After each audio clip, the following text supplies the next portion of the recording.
திருநெல்வேலி மாவட்டத்தில் கோவில்பட்டிக்கு பக்கத்தில் உள்ள ஊர் கடம்பூர். காமராசர் முதலமைச்சராக இருந்த காலம். கடம்பூரில் ஒரு பள்ளி சீரமைப்பு மாநாடு நடக்குது. அந்த பக்கத்தில் உள்ள பள்ளிக்கூடம்லாம் அதில் கலந்துக்குது. கண்காட்சி வேற, ஊர் பூரா விழா கோலம். மறுநாள் மாநாடு நடக்க போகுது. ஆனால் முதல் நாளே மழை பிடிச்சிக்கிட்டுது. மறுநாளும் அது விடாமல் பேஞ்சிக்கிட்டு இருக்குது. காமராசர் காலையிலேருந்து பல்வேறு நிகழ்ச்சிகளில் கலந்துக்கிட்டு சாயந்தரமாக கடம்பூருக்கு வந்து சேர வேண்டியவர். மழை பெஞ்சிக்கிட்டு இருக்கிறதுனால நிகழ்ச்சி ரத்தாயிடுமோ என்னமோ அப்படின்னு எல்லாரும் சந்தேகப்பட்டுக்கிட்டு இருக்கிறாங்க. அவர் கோவில்பட்டி பயணிகள் விடுதியில் இருக்கிறார். கடம்பூர்லேருந்து சில பேர் போய் அவரை சந்திக்கிறாங்க. மழை பெஞ்சிக்கிட்டு இருக்குதே, என்ன செய்யலாம் அப்படின்னு கேட்குறாங்க. மழை பெஞ்சால் நல்லது தானே, அதுக்காக மாநாட்டை எதுக்காக ரத்து செய்யணும்?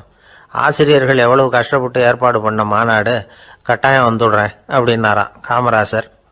உடனே புறப்பட்டார். மழையை பொருட்படுத்தாத மக்கள் கூட்டம். அது கலையாமல் காத்துக்கிட்டு இருக்கிறாங்க அவ்வளோ பேரும். தலைவர் வந்துட்டார்னு தெரிஞ்சது ஜனங்களுக்கு ஏகப்பட்ட உற்சாகம். ஜனங்கள் அவ்வளவு உற்சாகமாக வரவேற்றாங்க. மாநாடு ஆரம்பமாச்சு. மலர் மாலைகள் மலை மாதிரி குவிய ஆரம்பிச்சுட்டுது. வரிசையாக ஒவ்வொரு கல்வி நிலையம் சார்பாகவும் வரவேற்பு பத்திரம் வாசித்து கொடுக்குறாங்க. என்ன வாசிக்கிறாங்கங்கிறத காமராசர் கூர்ந்து கவனிக்கிறார். ஏகப்பட்ட புகழ் மொழிகள், ரொம்ப பாராட்டி புகழ்ந்து என்னென்னமோ வாசிச்சுக்கிட்டு இருக்கிறாங்க. கொடை வள்ளலே, குணக்குன்றே, மலையே, கடலே, இப்படி தமிழ் மொழியில் பாராட்டுறதுக்கு எத்தனை வார்த்தைகள் உண்டோ அத்தனையும் அதில் சேர்த்துருக்குறாங்க.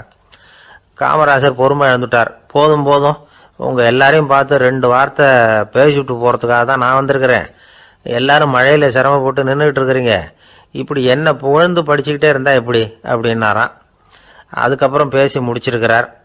மாநாட்டு நிகழ்ச்சிகள் முடிஞ்சதும் இன்னொரு நிகழ்ச்சியில் கலந்துக்கிறதுக்காக புறப்பட்டாராம். ஒரு திறந்த ஜீப்பில் அவரை ஊர்வலமாக அழைச்சிக்கிட்டு போயிருக்கிறாங்க. தெருவில் 2 பக்கமும் ஏகப்பட்ட கூட்டம். அங்கங்கே ஜீப்பை நிறுத்தி ரோஜா மாலை, ஜருக மாலை இப்படி போட்டுக்கிட்டே இருக்கிறாங்க. அதையெல்லாம் அப்படி அப்படியே வாங்கி அங்கங்கே நின்றுக்கிட்டு இருந்த குழந்தைகள்கிட்டையும் தாய்மார்கள்கிட்டையும் கொடுத்துக்கிட்டே போகிறார். அந்த சமயத்தில் கூட்டத்துக்கு அப்பால் ஒரு பெரியவர் கையில் ஒரு மல்லிகை சரத்தோடு நின்றுட்டு இருக்கிறார். அவரால் முண்டி அடிச்சுக்கிட்டு முன்னால் வர முடியல. காமராசர் இதை கவனிக்கிறார். அவ்வளவுதான். உடனே நிறுத்தப்பா வண்டியை அப்படிங்கிறார். ஜீப்பு நிற்கிது. டிரைவரை பார்த்து, அதோ பார், அங்கே ஒருத்தர் நிற்கிறார் பார், அவரை இங்கே அழைச்சிட்டு வா அப்படின்னாராம். கூட்டம் வழி விடுது. அந்த பெரியவரை கிட்டத்தில் அழைச்சிட்டு வர்றாங்க. காமராசர் அவரை பார்த்து, வாங்க வாங்க, நல்லா இருக்கீங்களா அப்படின்னு சத்தம் போட்டு உற்சாகமாக விசாரிக்கிறாராம். பெரியவர் கண்களில் கண்ணீர், பேச்சு வரல. மல்லிகை சரத்தை அவருக்கு போடுறார். கொஞ்ச நேரம் அவர்கிட்ட பொறுமையாக பேசிக்கிட்டு இருந்துட்டு அவரை அனுப்பி வைக்கிறார் காமராசர்.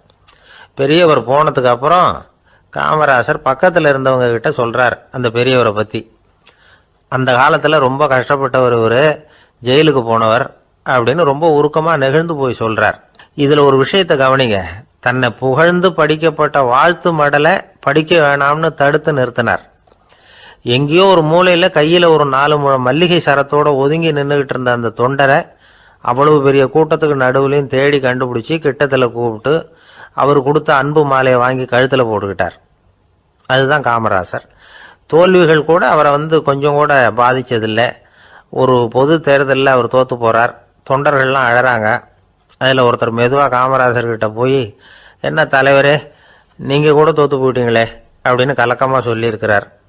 அதுக்கு காமராசர், நான் கூட தோற்று போகிறதுக்கு பேர் தான்ப்பா ஜனநாயகம் அப்படின்னாராம்.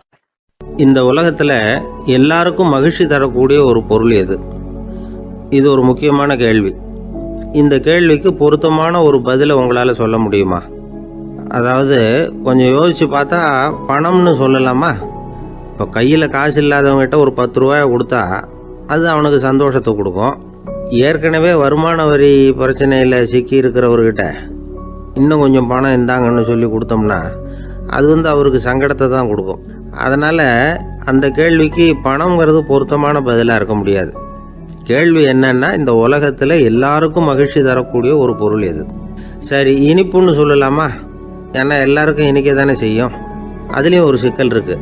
சர்க்கரை வியாதிக்காரங்களுக்கு அது என்ன சந்தோஷத்தையா கொடுக்கும்? ஆக எல்லாருக்கும் வேறுபாடு எதுவும் இல்லாமல் மகிழ்ச்சியை கொடுக்கக்கூடியது வேற ஏதோ ஒன்று இருக்குது. அது என்னன்னு கண்டுபிடிக்கணும். அதுதான் இன்றைக்கி தகவல். இப்போ அதை கண்டுபிடிக்கணும்னா இந்த கதையை கேட்கணும். அது என்ன கதைன்னா, ஒரு ஊரில் ஒரு ராஜா இருந்தார். அவருக்கும் இதே சந்தேகம் வந்துட்டுது. அதாவது எல்லாருக்கும் இன்பம் தரக்கூடிய பொருள் எது அப்படின்னு. இதுக்கு பதில் தெரிஞ்சுக்கிறதுக்கு ஆசைப்பட்டார். சரி, அதுக்கு என்ன செய்யலாம்னு யோசனை பண்ணார். நாட்டு மக்களுக்கு பகிரங்கமாக ஒரு அறிவிப்பு கொடுத்தார். நம்ம நாட்டு மக்கள் இன்பம் தரக்கூடிய பொருள் எதுன்னு நினைக்கிறாங்களோ அதை கொண்டுகிட்டு வந்து அரண்மனையில் உள்ள கண்காட்சி மண்டபத்தில் வைக்கலாம். அப்படி அவங்க வைக்கிற பொருள்களில் எது எல்லாருக்கும் இன்பம் தரக்கூடியதாக இருக்குமோ அதை வச்சவருக்கு 1000 பொற்காசுகள் பரிசு அப்படின்னு அறிவிப்பு கொடுத்துட்டார். ஜனங்கள் இந்த அறிவிப்பை கேட்டாங்க. அதுக்கப்புறம் சும்மா இருப்பாங்களா? 1000 பொற்காசுன்னா சும்மாவா? அவங்க கையில் என்னென்ன கிடைச்சதோ அதையெல்லாம் கொண்டாந்து அரண்மனை காட்சி மண்டபத்தில் வச்சுட்டாங்க. அதுக்கப்புறமா ராஜா அங்கே வந்தார். ஒவ்வொன்றா பார்த்துக்கிட்டே வந்தார். முதல்ல ஒரு குயில் இருந்தது, இனிமையாக பாடக்கூடிய குயில். இந்த குயிலோட இன்னிசை எல்லாருக்கும் இன்பம் தரக்கூடியது தான். இருந்தாலும் காது கேட்காதவங்களுக்கு இந்த இசை எப்படி இன்பம் தர முடியும்? அதனால் இது சரியில்லைன்னு விட்டார். அடுத்தபடியாக போனார். அங்கே என்ன வச்சுருக்குறாங்கன்னு பார்த்தா ஒரு அழகான மயில் அங்கே தோகை விரித்து ஆடிக்கிட்டு இருக்குது. இந்த மயிலோட ஆட்டம் மனசுக்கு இன்பம் தரக்கூடியது தான். இருந்தாலும் பார்வை இல்லாதவங்க இந்த ஆட்டத்தை பார்த்து ரசிக்க முடியுமா? முடியாது. அதனால் இதுவும் சரியில்லை அப்படின்னு சொல்லிவிட்டார். அதுக்கு அடுத்தபடியாக போனார். பல வகையான இனிப்பு பண்டங்களை வச்சுருந்தாங்க. பார்த்தார், வயசானவங்களுக்கும் நோயாளிகளுக்கும் இது இன்பம் தராது, துன்பம் தான் கொடுக்கும் அப்படின்னார். இப்படி ஒவ்வொன்றா பார்த்துக்கிட்டே போகிறார். அழகான மலர்கள், கனிகள், ஓவியங்கள் எதுவுமே பொருத்தமாக தெரியல. சகல பேருக்கும் இன்பம் தரக்கூடிய வகையில் எதுவும் இல்லை. கடைசியாக வந்தார். அங்கே ஒரு களிமண் பொம்மை இருந்தது. அது என்ன பொம்மை தெரியுமா? பசியால் வாடி இருக்கிற ஒருத்தருக்கு ஒரு அம்மா இனிமையாக பேசிக்கிட்டு சோறு போடுறது மாதிரி அந்த பொம்மையை செஞ்சுருந்தாங்க. அதுக்கு கீழே அன்பு அப்படின்னு எழுதியிருந்ததுதான். ராஜா பளிச்சுன்னு ஒரு முடிவுக்கு வந்தார். அந்த பொம்மையை செஞ்ச சிற்பியை வரவழைச்சார், பரிசு கொடுத்தார். அன்பு ஒன்று தான் எல்லாருக்கும் இன்பம் அளிக்கக்கூடிய பொருள். காது கேட்காதவங்களும் அதை கேட்க முடியும், பார்வை இல்லாதவங்களும் அதை பார்க்க முடியும், குழந்தைகளும் அதை உணர முடியும் அப்படின்னு அதுக்கு விளக்கம் கொடுத்தார் அந்த மன்னர். இந்த உலகத்தில் எல்லாருக்கும் மகிழ்ச்சி தரக்கூடிய ஒரு பொருள் அன்பு தான். அதை புரிஞ்சுக்கிட்டு தான் சில கணவன்மார்கள் மனைவி பேரில் ரொம்ப அன்பை காட்டிக்கிறது வழக்கம். ஒரு வீட்டு வாசப்படி பக்கமாக மழைக்கு ஒதுங்கினார் ஒருத்தர். மழை தூரிக்கிட்டு இருந்தது, இருட்டு நேரம். அந்த வீட்டில் இருந்தவர், இன்னைக்கு ராத்திரி வேணும்னா இங்கேயே தங்கிட்டு காலையில் போங்க அப்படின்னார். உடனே இவர் சொன்னார், ரொம்ப நன்றிங்க, ஒரு 10 நிமிஷத்தில் இதை வந்துவிடுறேன் அப்படின்னு சொல்லிவிட்டு எங்கேயோ ஓடினார். 10 நிமிஷம் கழித்து திரும்பி வந்தார். ஆமாம், எங்கே போயிட்டு வந்தீங்கன்னு கேட்டார் வீட்டில் இருந்தவர். நேராக எங்கள் வீட்டுக்கு போய் மனைவி கிட்ட இன்னைக்கு ராத்திரி இங்கேயே தங்கிக்கிறேன்னு சொல்லிவிட்டு வந்துட்டேன் அப்படின்னார் அவர். அன்புல இது ஒரு ரகம். ஒரு நாள் ஒரு 10-15 பள்ளிக்கூடத்து பிள்ளைங்க தேடிட்டு வந்தாங்க. உங்களை பார்த்துட்டு தான் போகணும், அதுக்காக தான் வந்திருக்கோம்னாங்க. என்ன விஷயம்னு கேட்டோம். நாங்கள்லாம் கூடி ஒரு முடிவு பண்ணியிருக்கிறோம், அதை உங்ககிட்ட சொல்லணும் அப்படின்னாங்க. அதுவும் ஒரு வாண்டு பையன் அதை சொன்னான். என்ன முடிவு அது அப்படின்னு கேட்டோம் ரொம்ப ஆர்வமாக. அதை இப்போ சொல்ல மாட்டோம், எங்களுக்கு பிடிக்கிற மாதிரி ஏதாவது ஒரு தகவல் சொன்னால் அதுக்கப்புறம் நாங்கள் அதை சொல்கிறோம் அப்படின்னா அந்த வாண்டு பையன். சரி, சின்ன பையன்கிட்ட இன்றைக்கி வசமாக மாட்டிக்கிட்டோம் அப்படின்னு நினச்சிக்கிட்டு அவங்களுக்கு தகுந்த மாதிரி ஒரு கதை சொல்ல ஆரம்பித்தோம். அது என்ன கதைன்னா, ஒரு பெரிய காடு, அதில் பலவிதமான மிருகங்கள். அந்த காட்டுக்கு ஒரு சிங்கம்தான் ராஜா. எப்பவும் காட்டுக்கு அது தானே ராஜா. ஒரு பெரிய யானைக்கு இது பொறுக்கலை. என்ன இது, எப்போ பார்த்தாலும் இங்கே சிங்கத்துக்கே ராஜா பதவி கிடைக்கிது, நான்லாம் எவ்வளவு பலசாலியாக இருக்கிறேன், அப்படி இருந்தும் எனக்கு அந்த பதவி கிடைக்கலையே அப்படின்னு தனக்குள்ளே பொறுமிக்கிட்டே இருந்தது. ராஜா பதவியை நினச்சி ரொம்ப ஏக்கம், அதுக்கு பதவி மோகம். இந்த சமயம் பார்த்து ஒரு குள்ள நெறி கூட்டம் அதை தேடிட்டு வந்தது. ஐயா பெரியவங்களே, நீங்கள் இந்த காட்டுக்கு ராஜாவாக இருக்க ஆசைப்படுறீங்க, அதில் ஒன்றும் தப்பு இல்லை. ஆனால் அதுக்கு முன்னாடி நீங்கள் எங்கள் கூட்டத்துக்கு கொஞ்ச நாள் தலைவராக இருங்க, அதாவது ராஜாவாக இருங்களேன், உங்களுக்கும் ஒரு ட்ரைனிங் கிடைச்சது மாதிரி இருக்கும் அப்படின்னு சொல்லியிருக்குது இந்த கூட்டம், குள்ளநெறி கூட்டம். இதை கேட்ட உடனே யானைக்கு ரொம்ப சந்தோஷம் தாங்கலை. அதுதான் எப்போன்னு பதவிக்காக காத்துக்கிட்டு இருக்குதே. இருந்தாலும் கொஞ்சம் பிகுவோட, சரி நீங்கள்லாம் இவ்வளோ தூரம் என்னை தேடிட்டு வந்து கேட்கறதுனால மறுக்க முடியல அப்படின்னு ரொம்ப ஏதோ அவளுக்கு சிரமப்பட்டு ஒத்துக்கிறது மாதிரி ஒத்துக்கிட்டது. ஏதோ உங்கள் ஆசைக்கு கட்டுப்படுறேன், கொஞ்ச நாள் உங்கள் கூட்டத்துக்கு ராஜாவாக இருக்கிறதுக்கு சம்மதிக்கிறேன் அப்படின்னுது. உடனே அந்த யானை ராஜ நடை போட ஆரம்பிச்சிட்டுது. யானை சாதாரணமாக நடந்தாவே எப்படி இருக்குங்கிறது நமக்கு தெரியும். அதுவே ராஜ நடை நடந்தால் எப்படி இருக்கும் கற்பனை பண்ணி பாருங்கள். யானை முன்னாடி கம்பீரமாக போய்கிட்டு இருக்குது, தலைவர் இல்லையா, அதனால் குள்ள நரிகள்லாம் ரொம்ப அடக்கமாக அது பின்னாடி அணிவகுத்து போயிட்டு இருக்குது. ராஜா வாழ்க மன்னர் வாழ்க அப்படின்னு கோஷம் வேற. யானைக்கு தலைகால் புரியல, அவ்வளவு சந்தோஷம். அந்த யானைக்கு செருக்கு ஆணவம் எல்லாம் ஏற்பட்டு போச்சு. அதுக்கப்புறம் அது தரையை பார்க்குமா, நிமிர்ந்து நடக்க ஆரம்பிச்சுட்டுது. தரையை பார்க்குறதே இல்லை. அப்படி போயிட்டுருக்கிறப்போ ஒரு சதுப்பு நிலத்தில் திடீர்னு காலை வச்சுட்டுது. அவ்வளோதான், கால் உள்ளே போட்டுது. இன்னொரு காலை எடுத்து வச்சுது, அதுவும் உள்ளே போட்டுது. அந்த 2 காலையும் எடுக்கிறதுக்காக அடுத்த 2 காலையும் அழுத்திச்சு, அதுவும் உள்ளே போக ஆரம்பிச்சுட்டுது. இப்போ 4 காலம் வசமாக சேத்துல அழுந்தி போச்சு, எடுக்க முடியல. குள்ள நரிகள்லாம் அதை சுற்றி சுற்றி வந்தது. சிலது சுற்றி நின்று டான்ஸ் ஆட ஆரம்பிச்சுட்டுது யானையை பார்த்துட்டு. இதை யானை பார்த்தது. என்ன இது தலைவர், நான் தவிச்சிக்கிட்டு இருக்கிறேன், தொண்டர்கள்லாம் சுற்றி நின்று வேடிக்கை பார்த்துக்கிட்டு இருக்கிறீங்க, டான்ஸ் ஆடுறீங்க அப்படின்னு கேட்டுதான். தொண்டர்களே, தலைவர் நான் தவிச்சிக்கிட்டு இருக்கிறது உங்களுக்கு தெரியலையா? இப்போ உடனே உங்கள் தலைவரை காப்பாற்ற வேண்டியது உங்கள் கடமை இல்லையா அப்படின்னு கத்துச்சான் அந்த யானை. குள்ள நரிகளில் ஒன்று முன்னாடி வந்து நின்று அந்த யானையை பார்த்து தான், தலைவரே, எங்களுக்கு ரொம்ப நாளாக ஒரு ஆசை, அந்த ஆசையை நிறைவேற்றிக்கிறதுக்காக தான் உங்களை எங்கள் தலைவராக ஏற்றுக்கிறோம்னு சொன்னோம் அப்படின்னு தான். என்ன ஆசைன்னு கேட்டிருக்கு யானை. யானை கறி சாப்பிட்டு பார்க்கணுங்கிறது எங்களுக்கு ரொம்ப நாளாக ஆசை, அது இன்றைக்கி தான் நிறைவேற போகுது அப்படின்னு தான் அந்த நரி. இதை கேட்ட உடனே அந்த யானை அப்படியே மூர்ச்சி ஆகிட்டு தான். நரிகள்லாம் அது மேலே ஏறி குதற ஆரம்பிச்சுட்டு தான். பதவி மேலே இருந்த பேராசை அந்த பலசாலியான யானையையே மாட்டி விட்டுட்டுது பார்த்தீங்களா அப்படின்னு சொல்லி முடித்தோம் இந்த கதையை அந்த சின்ன பிள்ளைங்கக்கிட்ட. சரிங்க, இப்போ நாங்கள் உங்களை தேடி வந்த விஷயம் என்னங்கிறத சொல்லவா அப்படின்னா ஒரு வாண்டு பையன். சீக்கிரம் சொல்லு தம்பி, சஸ்பென்ஸ் தாங்கலை அப்படின்னோம். அவன் மெதுவாக எங்களை பார்த்து சொல்கிறான், எங்களுக்கு கொஞ்ச நாள் நீங்கள் தலைவராக இருந்தால் தேவலை அப்படின்னா. ஒரு குரு, இளம் சீடர்கள் எதிரில் உட்காந்துருக்கிறாங்க. குரு பாடம் நடத்திக்கிட்டு இருக்கிறார். சீடர்களுக்கு ஒரு ஆசை, அதாவது ஒரு முக்கியமான மந்திரத்தை நம்ம குருநாதர்கிட்ட இருந்து கற்றுக்கணும் அப்படிங்கிறது அவங்க ஆசை. அது என்ன மந்திரம்னா, இறந்தவரை உயிர்ப்பிக்கக்கூடிய புனித மந்திரம், அதாவது செத்தவங்களுக்கு மீண்டும் உயிர் உண்டாக்குகிற மந்திரம். குருவே, தயவு பண்ணி அந்த மந்திரத்தை எங்களுக்கு உபதேசிக்கணும் அப்படின்னு கேட்டாங்க. அது ரொம்ப ஆபத்தானது, அது என்னத்துக்கு உங்களுக்கு வேண்டாமேன்னாராம் குரு. எங்களுடைய நம்பிக்கை உறுதிப்படுறதுக்காகத்தான் கேட்குறோம், வேற ஒன்றும் இல்லை அப்படின்னு நாங்களாம் சீடர்கள். பக்குவப்படாத அறிவுங்கிறது ரொம்ப ஆபத்தானது அப்படின்னாராம் குரு. இது சீடர்களுக்கு புரியல. அது எப்படிங்க பக்குவப்படாத அறிவு ஆபத்தானதுன்னு சொல்றீங்க, அப்படின்னா என்ன அப்படின்னு கேட்டிருக்காங்க சீடர்கள். குரு அதுக்கு விளக்கம் கொடுத்தாராம். அந்த மந்திரத்தை எப்போ பயன்படுத்தணுங்கிறது முக்கியம். அதை அறியக்கூடிய ஞானம் ஏற்படுகிற வரைக்கும் அதை தெரிஞ்சுக்காம இருக்கிறது தான் நல்லது, இல்லைன்னா ஆபத்துன்னாராம். ஆனால் அந்த சீடர்கள் அதை கேட்குற மாதிரி இல்லை, ரொம்ப பிடிவாதம் பண்ண ஆரம்பிச்சுட்டாங்க. சரி வாங்க சொல்கிறேன்னார் குரு. எல்லாரும் வந்தாங்க. அந்த புனித மந்திரத்தை அவங்களுக்கு ரகசியமாக உபதேசம் பண்ணார். உபதேசம் பண்ணிவிட்டு அவங்களுக்கு எச்சரிக்கையும் கொடுத்தார். இந்த மந்திரத்தை நல்லா ஆராய்ச்சி பார்த்ததுக்கு அப்புறம் தான் உச்சரிக்கணும், அவசரப்பட்டு எதுவும் செஞ்சிடக்கூடாது அப்படின்னு ஒரு தடவைக்கு பல தடவை எச்சரிக்கை கொடுத்தார். சரின்னு சொல்லிவிட்டு அவங்கெல்லாம் மந்திரத்தை கற்றுக்கிட்டு எழுந்திரிச்சு போயிட்டாங்க.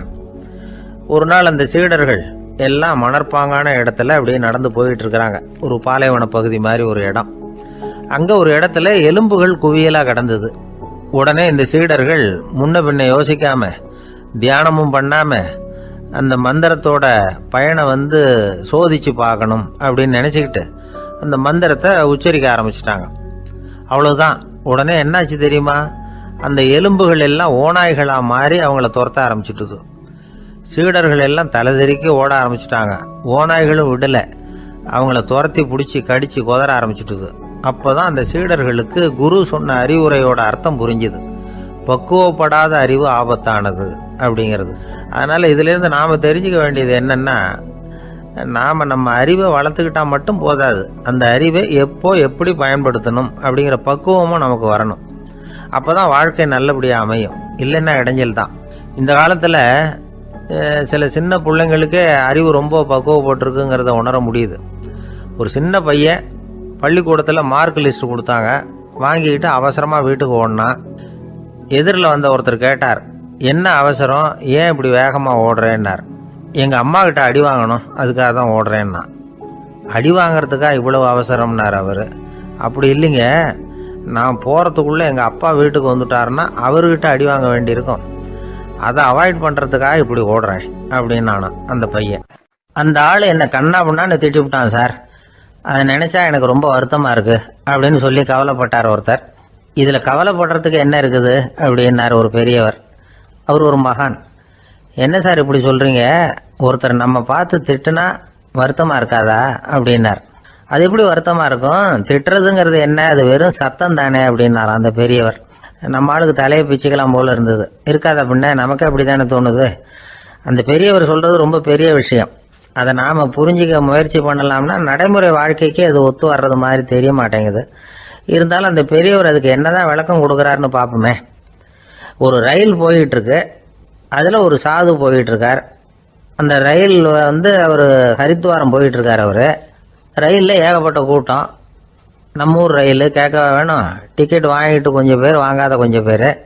அது என்னத்துக்கு அனாவசியமா டிக்கெட் அப்படிங்கிற நினைப்புல பாதி பேர். இந்த கூட்டத்துக்கு மத்தியில அந்த சாதுவும் போயிட்டு இருக்கிறார்.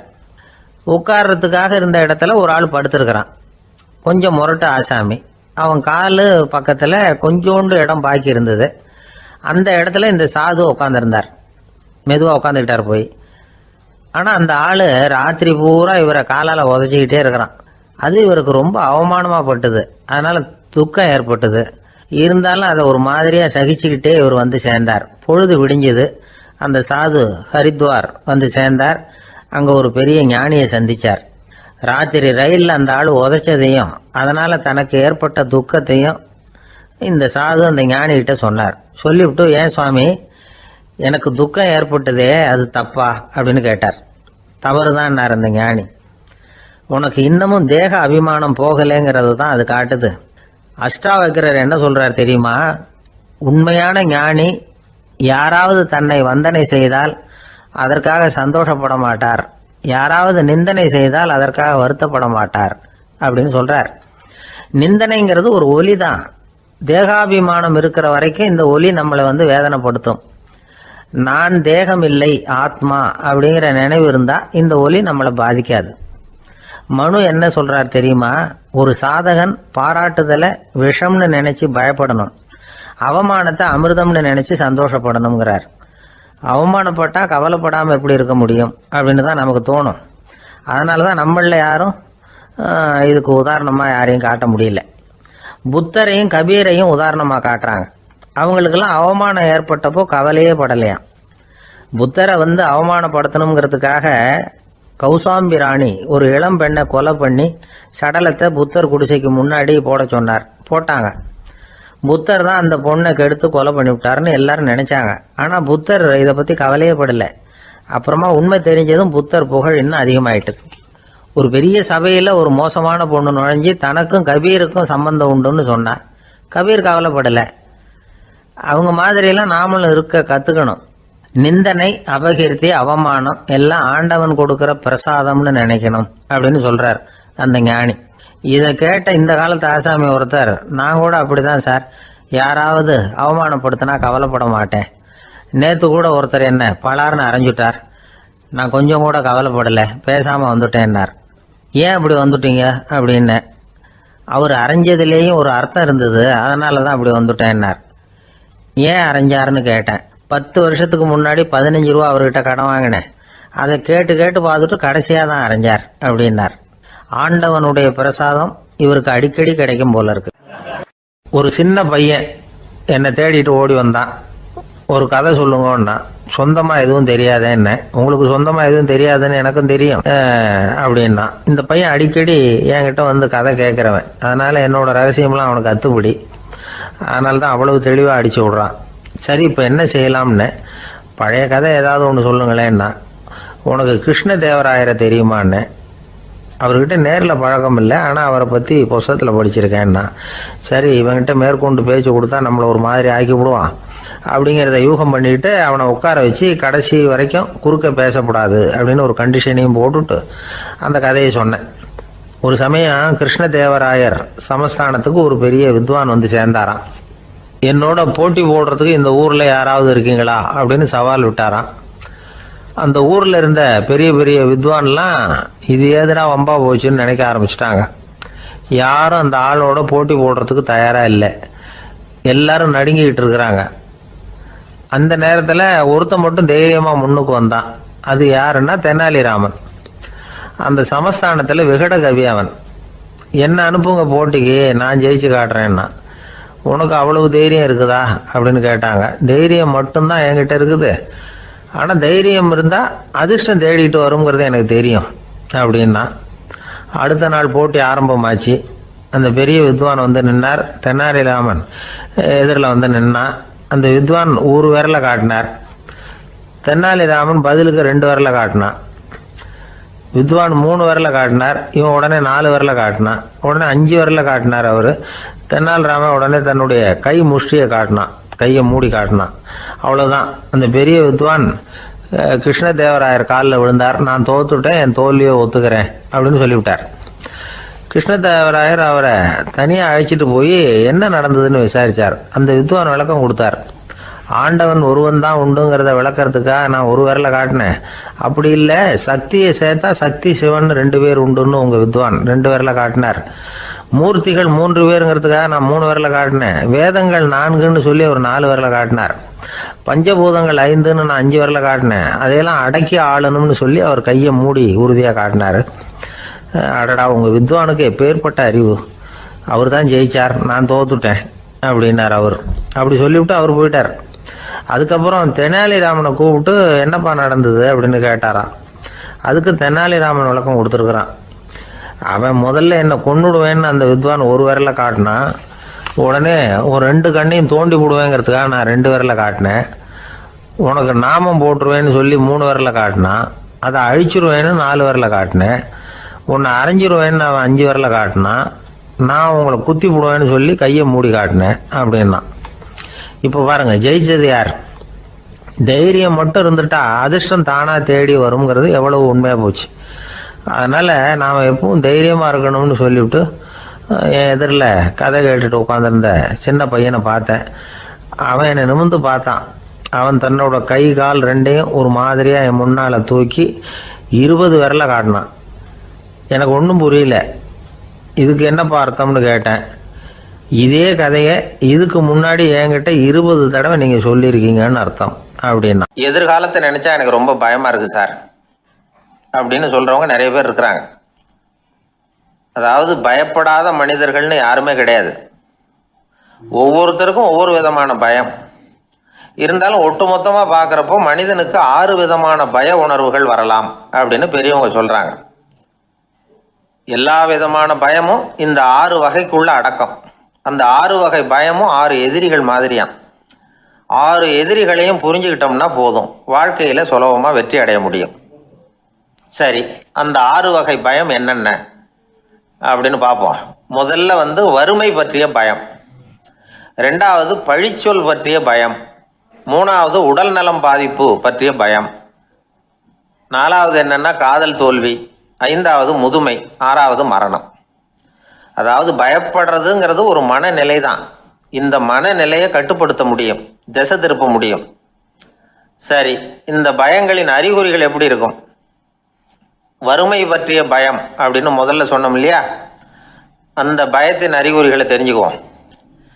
எதுலேயும் அக்கறை இல்லாமல் இருக்கிறது, ஒரு குறிக்கோள் இல்லாமல் இருக்கிறது, வறுமையை சகிச்சுக்கிறது, வாழ்க்கையில் கிடைக்கிறது எதுவாக இருந்தாலும் ஆட்சேபனை இல்லாமல் ஏற்றுக்கிறது, மனசாலும் உடம்பாலும் சோர்ந்து போயிருக்கிறது, ஆர்வம், முனைப்பு, கற்பனை திறன் எதுவுமே இல்லாமல் இருக்கிறது. இதெல்லாம் தான் அந்த வறுமை பற்றிய பயத்தின் அறிகுறிகள். அந்த அடுத்தது ஒன்று பார்த்தோமே, பழிச்சொல் பற்றிய பயம். அதாவது அடுத்தவங்க நம்மளை குறை சொல்லி விடுவாங்களோ அப்படிங்கிற பயம்.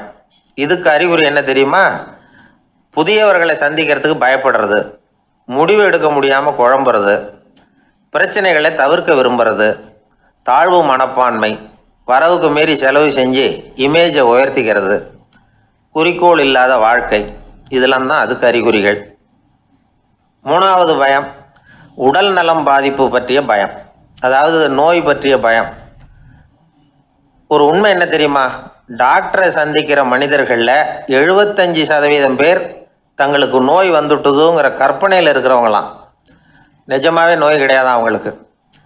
இந்த பயத்தின் அறிகுறிகள் என்னன்னா, வியாதிக்கான அறிகுறிகள் தன்னிடம் இருக்கிறதாக நினச்சிக்கிறது, எந்த நேரமும் வியாதியை பற்றியே பேசி பேசி மனசை அங்கேயே வச்சிருக்கிறது, நோய் சம்பந்தமான செய்திகளை படித்து நமக்கு இப்படி ஆயிடுமோ அப்படின்னு வேதனைப்படுறது, இதெல்லாம் தான் அதுக்கு அறிகுறிகள். 4வது பயம் காதல் தோல்வி. இது ரொம்ப வேதனை, உடம்பையும் மனசையும் சீரழிச்சு விடும். ஆண்களை விட பெண்கள் தான் இந்த பய உணர்வில் அதிகமாக பாதிக்கப்படுறாங்க. 5வது முதுமை பற்றிய பயம். 6வது மரண பயம், வயசான காலத்தில் எப்படி சமாளிக்கிறது அப்படிங்கிற பயம். ஆக இதையெல்லாம் நாம் புரிஞ்சிக்க வேண்டியது ரொம்ப அவசியம். இந்த 6 வகை பயங்களை சரியாக புரிஞ்சுக்கிட்டு நாம் நடந்துக்கணும். வாழ்க்கையின் முன்னேற்றத்துக்கு இந்த பயங்கள் முட்டுக்கட்டே ஆகிடக்கூடாது. உழைச்சி பணம் சேர்க்கணும், உற்சாகமாக மனசை வச்சுக்கணும். மனசை கட்டுப்படுத்துகிற மார்க்கம் தெரிஞ்சுக்கிட்டா போதும், எல்லாம் சரியாக வந்துடும். நம்ம ஆள் ஒருத்தன் சொன்னான், சார் எனக்கு வறுமை பற்றிய பயம்தான் இருந்தது, ஒரே ராத்திரியில் 30,000 ரூபா தயார் பண்ணிவிட்டேன், இப்போ எனக்கு இன்னொரு பயம் வந்துட்டுதுன்னா. என்ன பயம்னு கேட்டாங்க. போலீஸு கண்டுபிடிச்சிருமோங்கிற பயம்னா. இது இந்த பயத்தில் அடங்காது.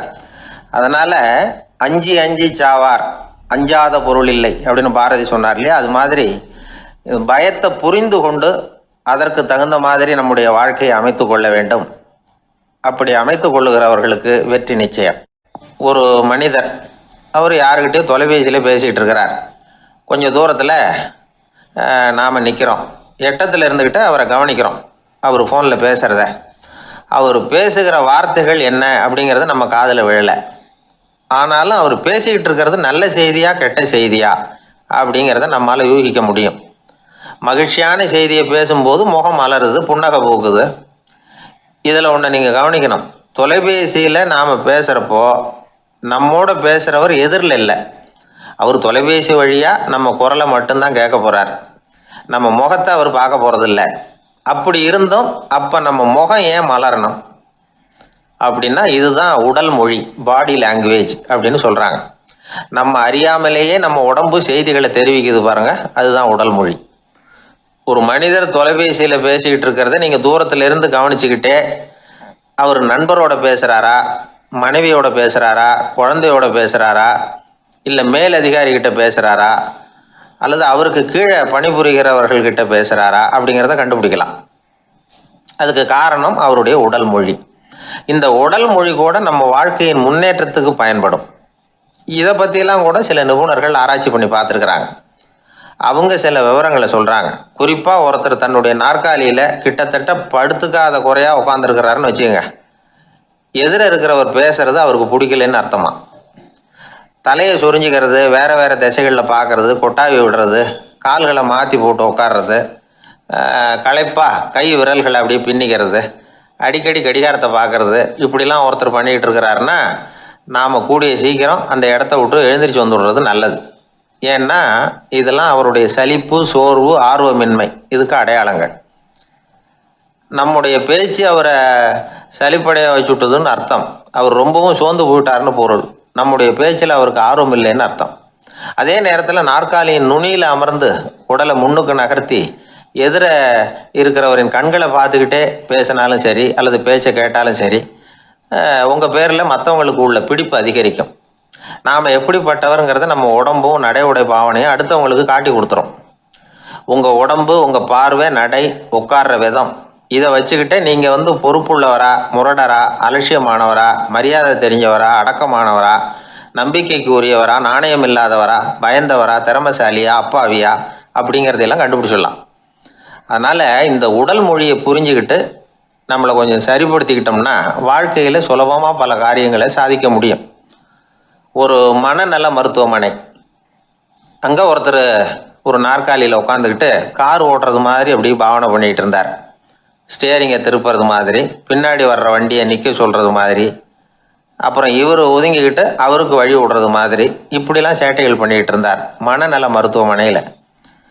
இதை பார்த்துக்கிட்டு இருந்த ஒருத்தர் பக்கத்தில் இருந்த இன்னொருத்தர்கிட்ட கேட்டார், இவர் ஏன் இப்படி பண்ணுறாரு, இவருக்கு ஏன் அப்படி வந்தது நிலைமை அப்படின்னு சொல்லி அவர் விசாரித்தார். அப்போ அவர் விவரம் சொன்னார்.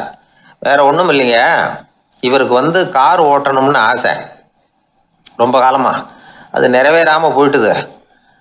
அதுக்கப்புறம் அவர் மனநோயாளியை மாறிட்டார். இங்கே அழைச்சிட்டு வந்தாங்க. இங்கே அழைச்சிட்டு வந்ததுலேருந்து அப்படி தான் பண்ணிகிட்டு இருக்கிறார். கார் ஓட்டுறது மாதிரிலாம் பாவனை பண்ணிட்டு இருப்பார், திருப்புறது மாதிரி பண்ணுவார், பின்னாடி வர்றவங்களுக்கு இடம் விடுவார், இப்படிலாம் செய்கிறார் அப்படின்னு விவரம் சொன்னாங்க. நீங்கள் சொல்லப்படாதா, இப்போ நீங்கள் கார் ஓட்டல வெறும் நாற்காலியில் தான் உட்காந்துருக்குறீங்க அப்படின்னு நீங்கள் சொல்லப்படாதா அவருக்கு அப்படின்னு கேட்டாங்க. அது முடியாதுங்க, ஏன்னா அந்த காரை கழுவுறதுக்காக அவர் தினமும் எனக்கு 10 ரூபா கொடுத்துக்கிட்டு இருக்கிறார் அப்படின்னாராம் அங்கே வேலை செஞ்சுக்கிட்டு இருந்த ஒருத்தர். அதனால் வாழ்க்கையில் நாம் இந்த உடல் மொழியை புரிஞ்சுக்கணும். உடல் மொழிங்கிறது இப்போ ஆரம்பத்தில் சொன்னது மாதிரி அந்த தொலைபேசியில் பேசுகிறவங்கள தூரத்திலிருந்து பார்த்தாவே அவர் யாருக்கிட்ட பேசுகிறார் என்ன பேசுகிறாருன்னு தெரியும். நம்ம முகத்தை நல்லா வச்சுக்கணும். உடல் மொழியை நம்ம புரிஞ்சுக்கிட்டு பயன்படுத்த